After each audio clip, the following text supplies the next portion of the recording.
John chapter 11. John chapter 11, verse 27. John 11, verse 27. We ended last week with Jesus having heard about Lazarus and his death. Of course, where we all of us were is he heard about Lazarus being sick and then decided to wait and not go to him, not do anything until Lazarus died. And then he has made his way into Bethany, the city just a little bit a ways from Jerusalem, only a couple miles or so. And he's had this conversation going back to verse 22 or so, 21 or so. Martha has come to meet him outside the city. So Jesus hasn't even made it into town yet. He hasn't gone to the house where all the mourners are, where everybody's there with Mary and Martha while they're mourning their brother's death. Jesus isn't there. He was making his way into town, and she met him out of town. There's still a cemetery to go to, and then beyond that is where the town is. So he's just kind of out, and Martha has come to meet him, and she immediately opens with, "If you had been here, my brother hadn't have died," which sounds very accusatory, but it is itself a statement of faith. You know, she's saying, "I know you had the power to heal him while he was sick." She's not even considering the possibility of a resurrection. That's beyond her thinking right now. And Jesus then says, your brother will rise again. And then her mind now goes to resurrection, but only to resurrection day, to the big final day at the end of all days. I know he will rise at the last day, as the scripture says. And Jesus says, okay, but who do you think is the one doing the rising on that last day? Who's the one who will be telling everybody to come forth out of the grave? It will be God. And who are you talking to right now? I am the resurrection. He that believes in me, though he were dead, yet shall he live. Do you believe this? And that's verse 27. She responds, "Yea, Lord, I believe you are the Christ, the Son of God, the one who was promised to come into the world." So I don't know what you're planning. I don't know what you're going to do. But I knew you had the power. I know you have the power. I knew you had the authority. I know you have the authority. I believe. And I believe you are the Christ who can do whatever you set your will to do, whatever that may be. Martha's will would have been for Jesus to get there earlier and stop her brother from dying.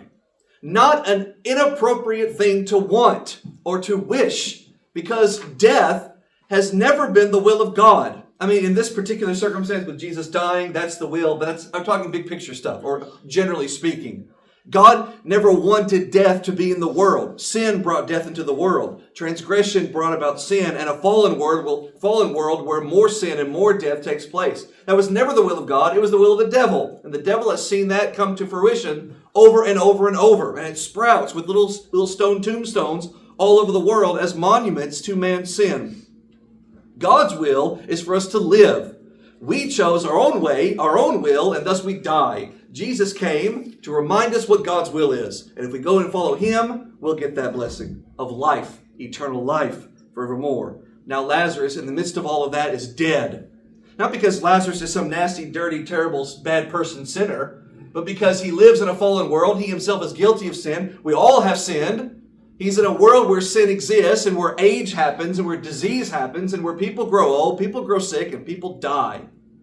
Jesus is here ultimately to pay a penalty, to die on the cross, and through his death to give us satisfaction and life eternal. In the meantime, his 3-year ministry has involved these little reminders, these little promises, these little hints and teases of something better than what this world has to offer. You're going to get that here. Because in the midst of our following Jesus, we're going to continue to grow old, we're going to continue to get sick, and we're going to continue to die in this world. But Jesus is the resurrection, and he will raise us all up at the last day, never to die again. To prove that, in the immediacy, here we are. She says, you can do whatever you want. My will be for you to heal him. Well, Jesus' will is something else. His will is to be to raise him. So let's see that happen. Verse 28. When she had said that, she went her way and called Mary, her sister, secretly, saying, "The master has come and he calls for you." Well, we never read that part, but we assume. She's not lying. So assume Jesus said to her, "Go get your sister and come out here." And as soon as she heard that, she rose quickly and came to him. Well, let's hear her reaction when she meets Jesus. Verse 30. Now Jesus was not yet come into town, but was in the place where Martha had met him. So he just kind of waits. He tells her, we presume based on the conversation, "Go get your sister, come meet me," or at least maybe he says, "Come meet me at the graveside," something like that. He's not going to the town. The Bible doesn't say why. We don't know why he doesn't go into town. Maybe we can speculate. He doesn't want to draw attention to himself. He doesn't want to make a big scene. He's not here to do something so like that in a big, public preachery kind of way. He's going to have an audience. People are going to see it. He's not going to turn them away from seeing it, but he's not here to make a big scene, if you will. But that's just speculation. Either way, you got some people who were there at the house with Mary and Martha, comforting them and mourning with them, and then one of them gets up and leaves, and then she comes back, and they whisper, whisper, whisper, and then she gets up and leaves. Well, you'd be a little curious too.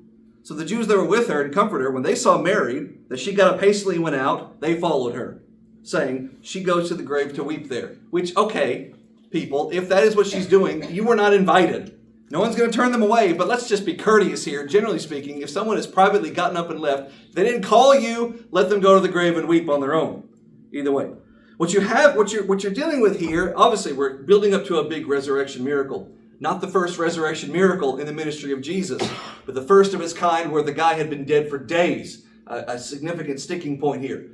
But what you're dealing with in this timeline here is a man who has been dead for so long that the funeral is done, the burial has happened, and now you're just in the extended period of time after the burial where you're just mourning the death. And you're transitioning out of mourning the death into your life without this person, which is just a normal fact of life. We all have to go through that process where we no longer are just living in the moment of grief and we're just moving on. And we'll still grieve, we'll still look back, we'll still reflect.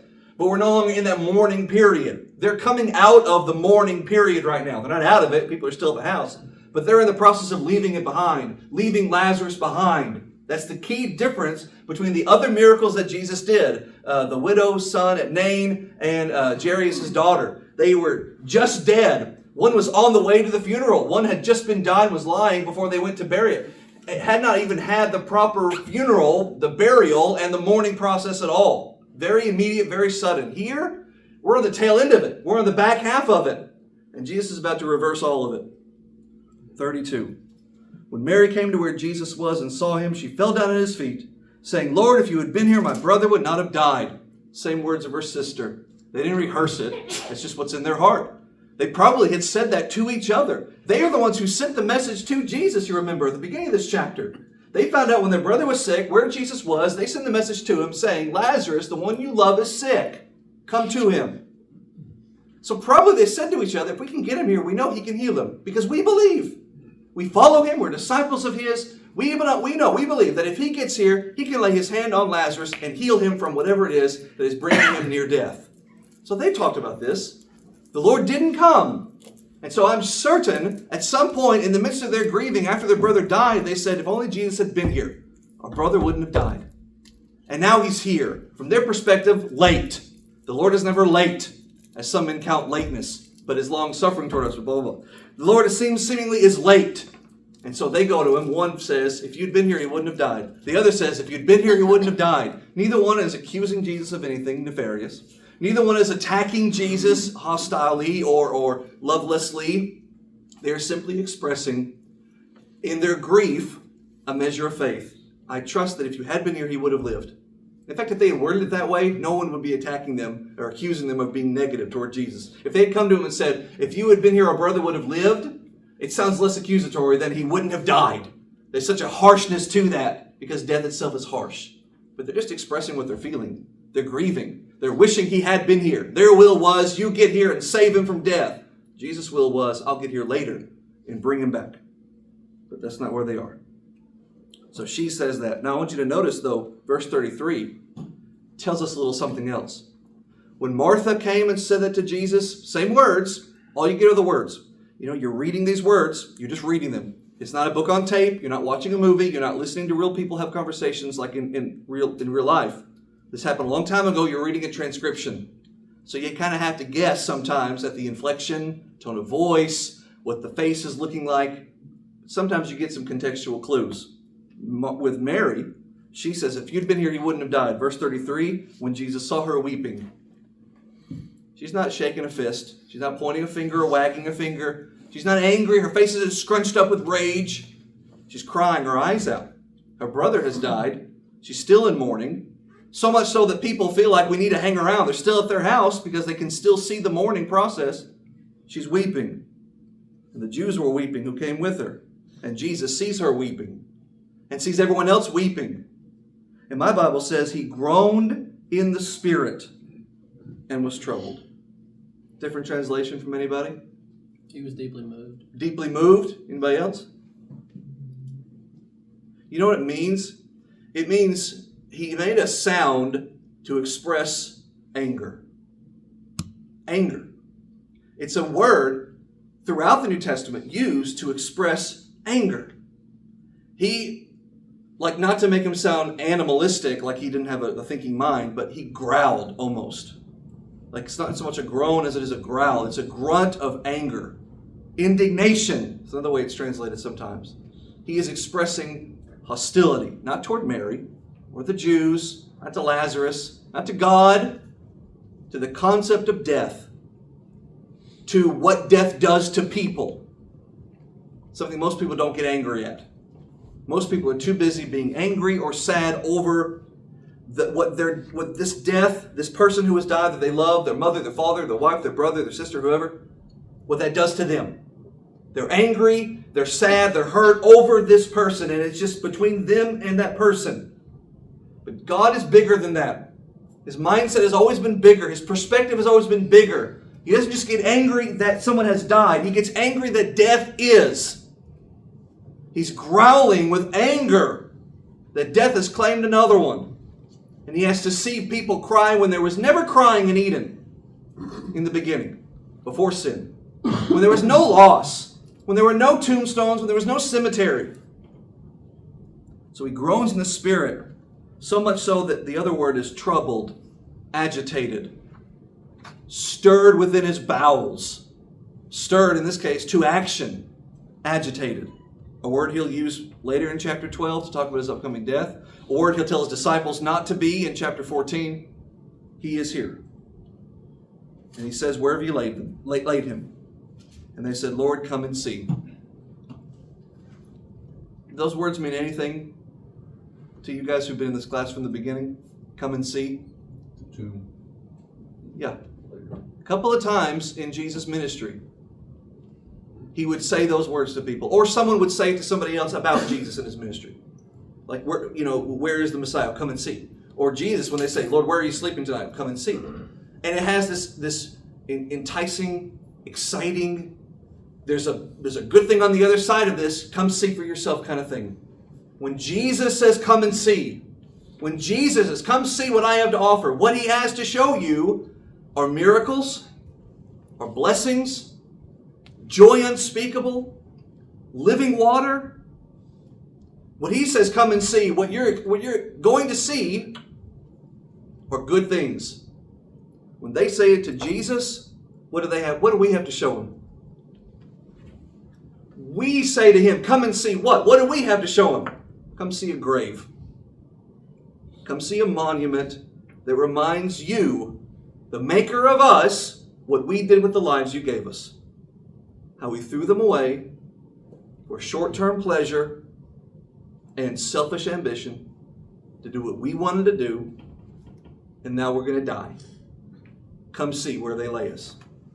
Come see what happens to those who walk away from God. Come and see that. There's a lot of sadness there. No wonder he weeps. Verse 35. Jesus wept. His entire ministry is built around one core idea, if you could distill it down, to salvation. That's the idea. You can call it a bunch of different things. You can call it redemption. You can call it justification. You can call it forgiveness of sins. You can call it living bread. You can call it living water. You can call it eternal life. That's what he just got through saying to Mary and Martha. He that believes in me, though he were dead, yet shall he live. He came to give people who were doomed to die a way out of that. He came to give people for whom a tombstone was all we had to look forward to, and an empty hole in the ground. And he came to give us life. And here, he is staring at the reminder of that mission. The enemy, and what the enemy wroughts. The devil is the enemy, and death is his weapon. The Jews did not think of death the way we think of death. And I count Jesus among them. Did not think of death the way we think of death. We tend to think of death as sweet release. Like, especially if we're talking about Christians and so forth. The faithful of God, live a long time, maybe age and disease, things, prevents us from being at 100%. We suffer for a long time. We become bedridden, and finally we die. And we think of death as this beautiful thing.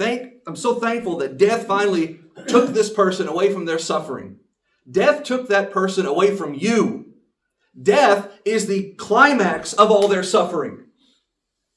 Like a sword kills a man, but you don't thank the hand holding the blade, because the hand is attached to the blade.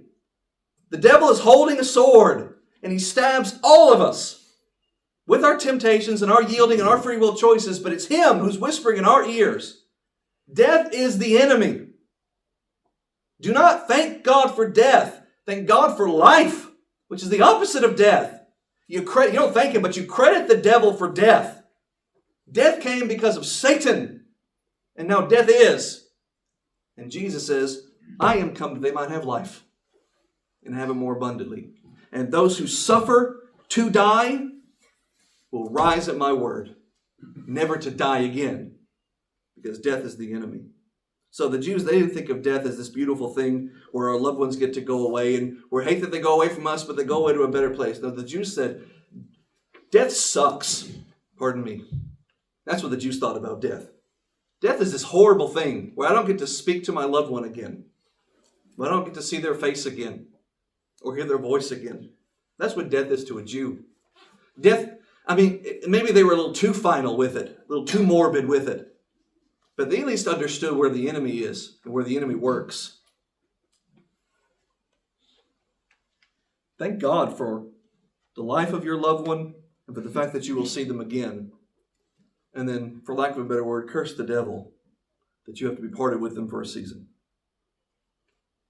36. Jesus wept. And why not? 35, he says he wept. And why not? Martha was weeping. Mary was weeping. Everybody else was weeping. Why is he not going to weep? Is he not a man? Does he not have compassion? So the Jews said, behold how he loved him. And the word for love there is phileo, which is the best usage of that word. This is not storge, because they weren't family. They weren't kin. They didn't grow up together. They didn't have that kind of intrinsic bond that you can't really, divest yourself from when it's your sister or your brother or your mother. It's not eros love. They're not in romantic love. They weren't lovers. It's not agape love. He's going to do a thing as an act. And agape love is service love.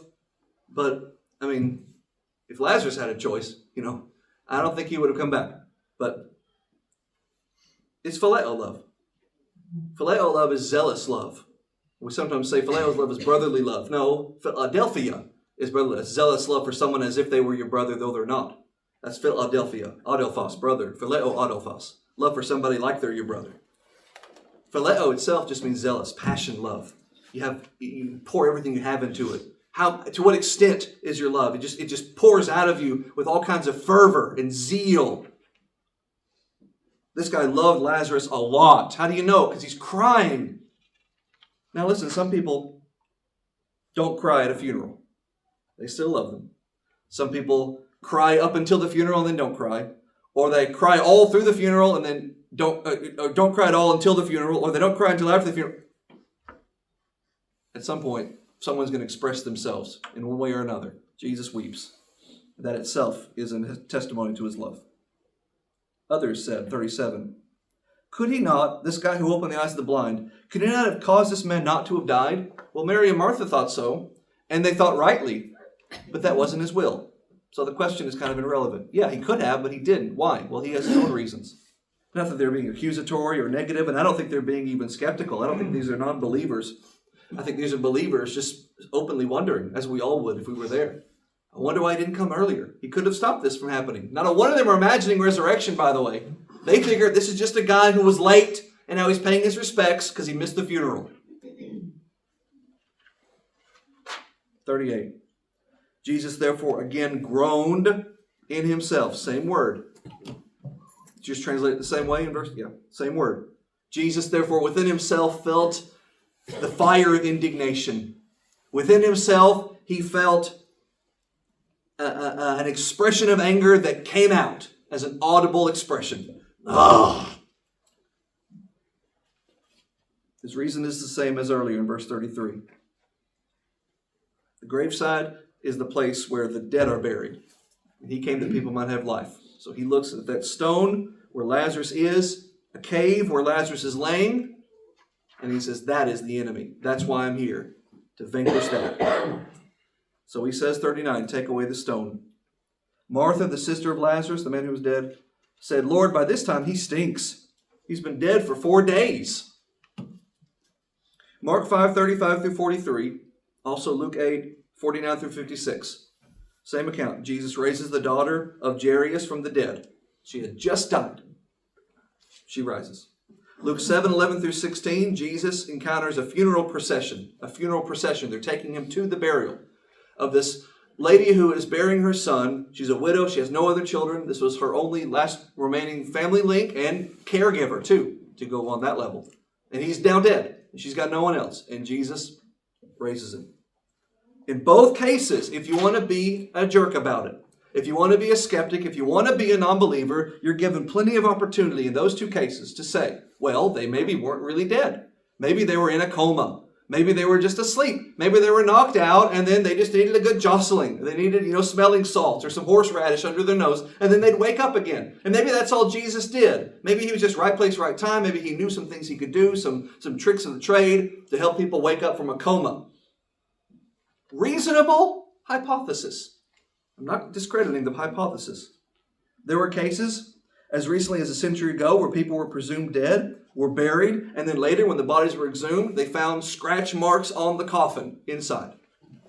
That's not just an urban legend. In the 1850s, a girl in South Carolina died of diphtheria, and she was quickly buried in a mausoleum because it was feared the disease might spread.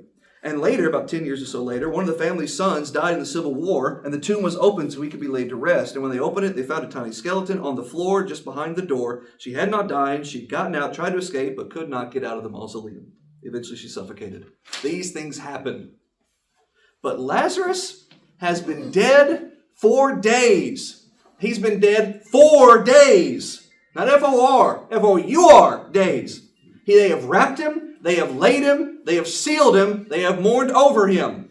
They have had the casserole, it's gone and done, he's dead, we're moving on.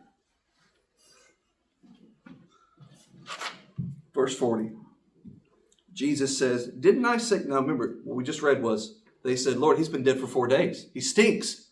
Jesus says, didn't I say to you, if you believe, you will see the glory of God?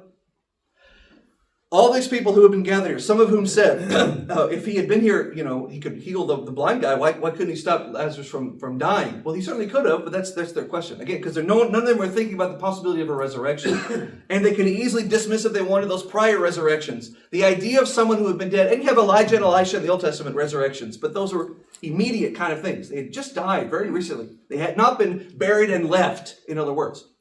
Nobody had ever seen a resurrection where the body was as long time in the tomb, where the mourners were in the process of being done with the mourning and moving on without this person. This has never happened before. We are in uncharted waters here. And Jesus summarizes it by saying, you will see the glory of God. Didn't I say that? Didn't I promise that? What do you think that means? It's not just a person who can't use his hand will use his hand. It's not just a person who can't use his legs will use his legs. It's not just a person who can't use his eyes will use his eyes. It's not just the great physician healing the things that happen to the body as a result of a fallen world. It is going to be dead coming back to life. He said in John 5:25, I think, 35? I wrote it down, but then I forgot. 25. John 5:25. The hour is coming, and now is, when the dead shall hear the voice of the Son of God, and they that hear shall live. For as the Father has life in himself, so he gives to the Son to have life in himself. Now he meant then the great resurrection at the last day. And so did Martha. And Jesus reminded them there's no difference. The only difference is now and then. Later, at the great resurrection, I will say, come forth. And to prove it then, to prove it'll happen then, I'll do it now. So take away the stone and buckle up. They took away the stone from that place where the dead was laid. They took away the stone from the place where the dead was laid, and Lazarus does not immediately come out because he's still dead. Right? He's still dead. Let's keep that in mind when we're looking at the timeline here. They roll away the stone, and it's not like the girl in South Carolina. He stumbles out just before he suffocates in that tomb. He's still dead, and Jesus stops to have a prayer. Jesus lifts up his eyes, and he says, Father, I thank you that you have heard me. Not a bad way to start a prayer. 42. And I know that you hear me always, but because of the people which stand by, I said it, that they may believe that you have sent me. A little unorthodox way to continue a prayer, though. Like, it's perfectly normal when someone comes forward, let's say John comes forward and says, I need prayers because I'm struggling with whatever. And then you lead a prayer for everybody. And you say, and you mention John by name. He's sitting right there next to you, but you say, and God be with John because he's going through some stuff. Okay, that's perfectly normal. It's not so normal when John's just in the pew. And you get up to pray and you say, and God be with John over there because he sinned last week and didn't repent. And we all confronted him and he just tried to blow it off like it was no big deal. Soften John's heart and melt his heart and make him repent. That's a scandal if someone does that. Someone's throwing a chair. Someone's running up on the stage. If that happens, that just doesn't happen. That's unorthodox. Jesus is standing here about to utter this prayer. And he just acknowledges there are people who don't believe. They're right over there. And I'm going to do this to force their hand, to see something that is unget-aroundable, to witness something that is unget-overable, to put their eyes on something that is undeniable, so that they will have to be a people who say, I saw it, but I choose not to believe. They will have to choose not to believe, because I'm going to give them every good reason to believe here in just a second.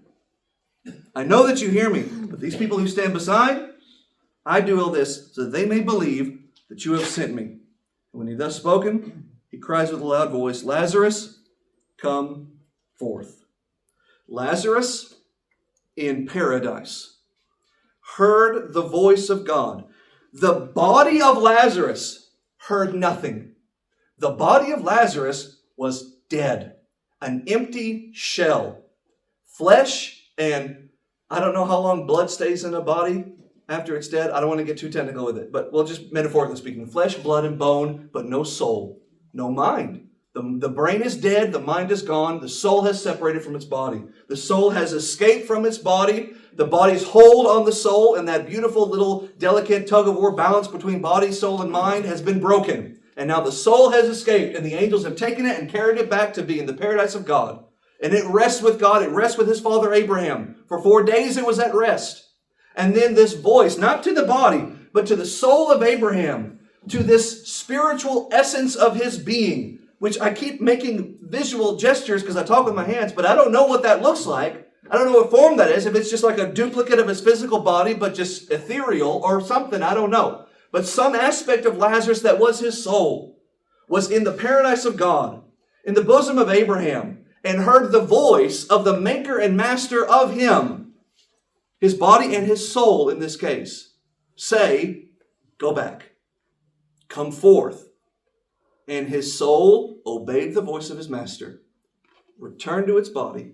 Now God has to put that soul back there, but the soul went, and the soul re-entered its body. Lazarus came forth. I'm sure you've heard the old joke, why does Jesus have to say, Lazarus come forth? Because if he just said come forth, then all the graves would have opened and everybody would have come out. Ha ha ha ha ha, it's all funny and stuff, but really, honestly, it doesn't mean anything. 44.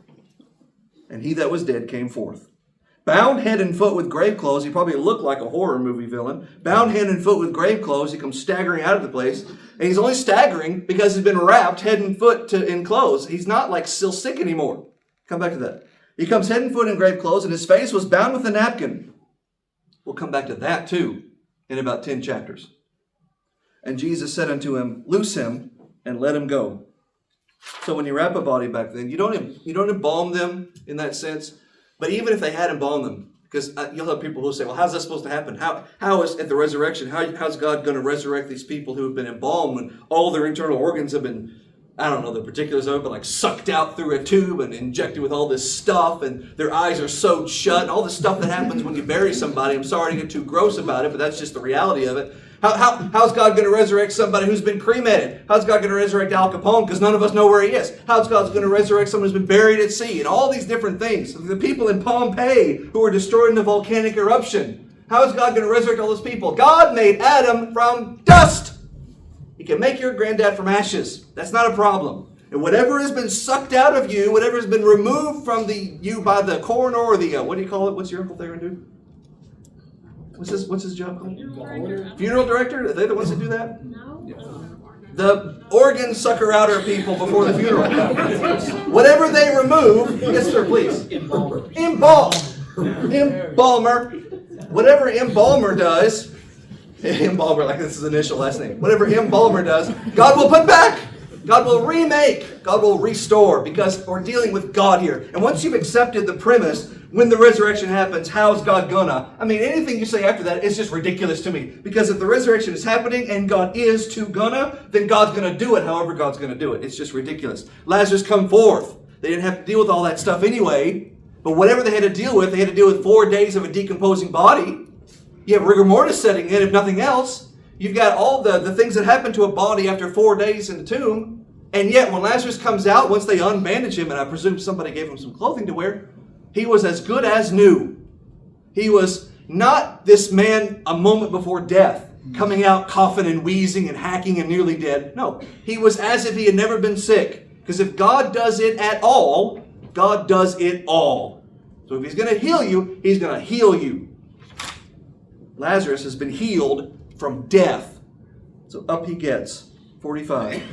And many of the Jews, key modifier, not just the Jews as you would think, but no, just many of the Jews. There were some. But many of the Jews which came with Mary saw the things that Jesus did and believed on him. And obviously, wouldn't you? If you had been there with Mary and Martha for 4 days of their grieving, if you were there at the funeral, if you were there with the wrapping of the body and the laying on the face cloth, the napkin over his face, and you watch them roll the stone and seal it shut, and then you go back and you spend the time in mourning with Mary and Martha, and you're there, and then suddenly Jesus speaks, and that guy is stone dead, gets up again. Wouldn't you believe? But some, 46, some of them went their way to the Pharisees, tattletales, and told them the things that Jesus had done, because they were the ones who did not believe. And you think, how can somebody see of all miracles, that miracle, this is his magnum opus. This is his ultimate, his big one, his last big miracle before they kill him. How can someone witness this miracle and still not believe? Somebody read Luke 16:31. Luke 16:31.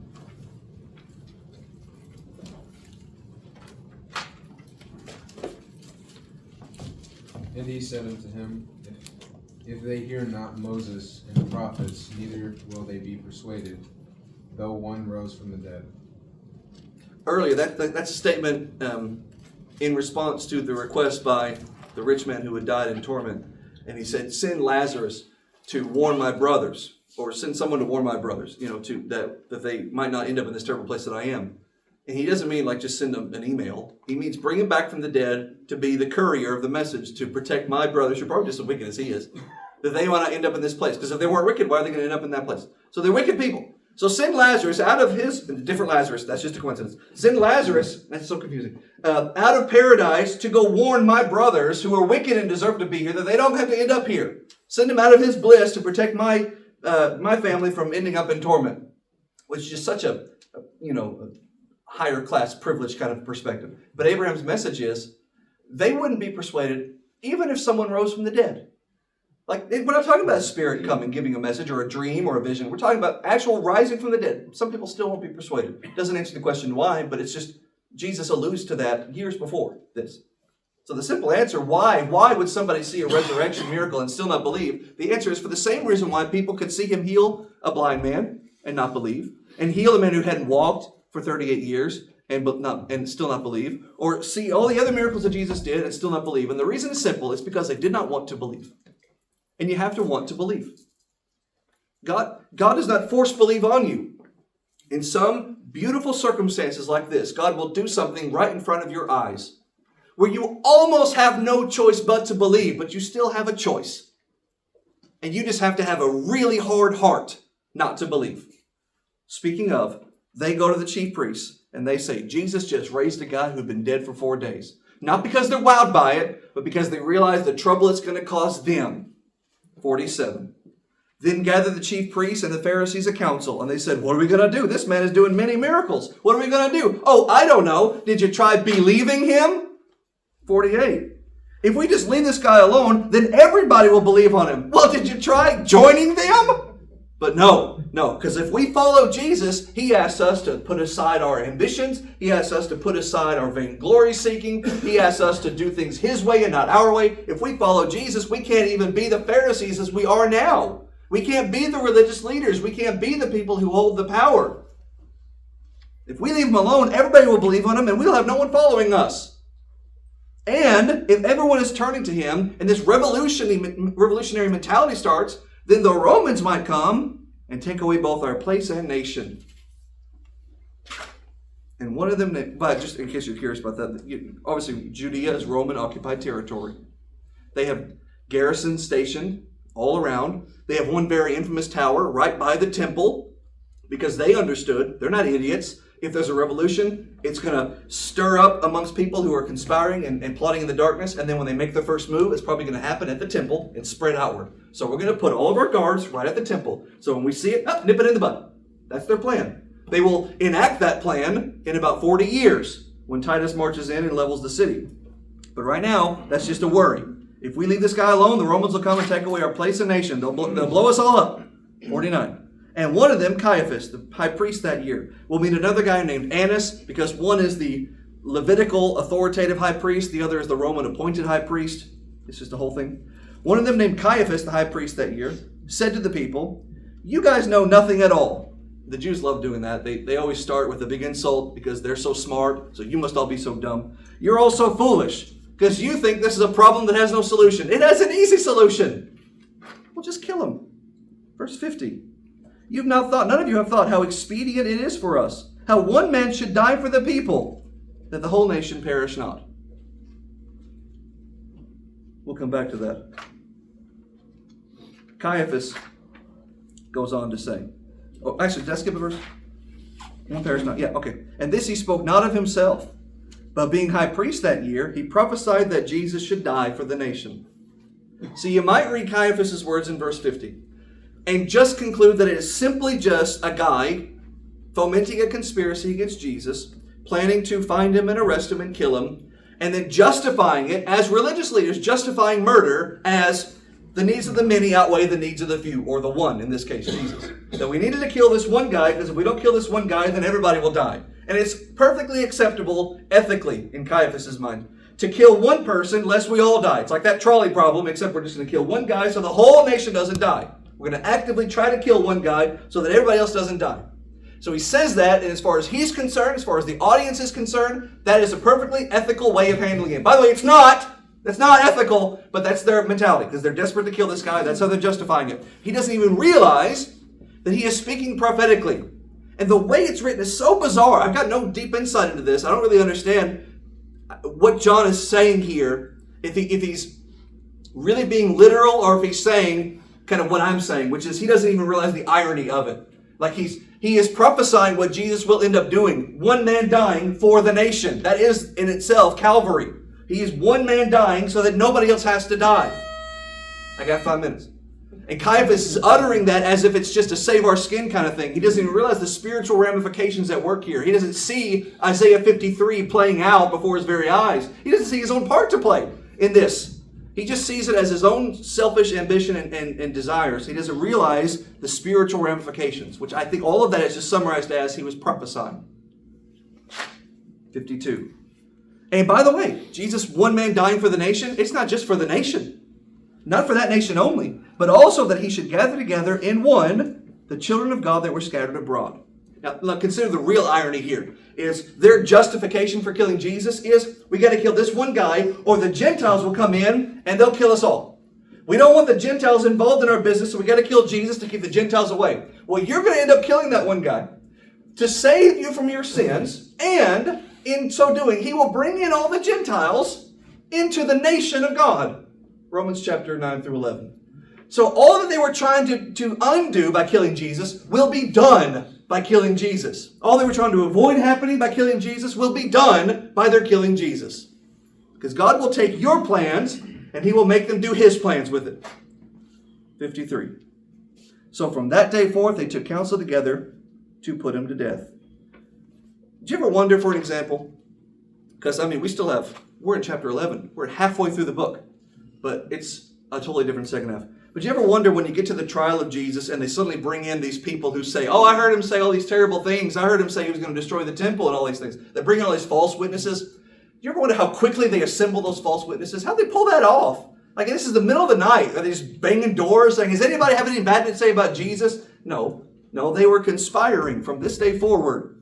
They had those guys in their hip pocket. Whenever they finally would have him, they'd be ready to produce the false witnesses. They had it all planned. As far as they were concerned, it was a perfect plan.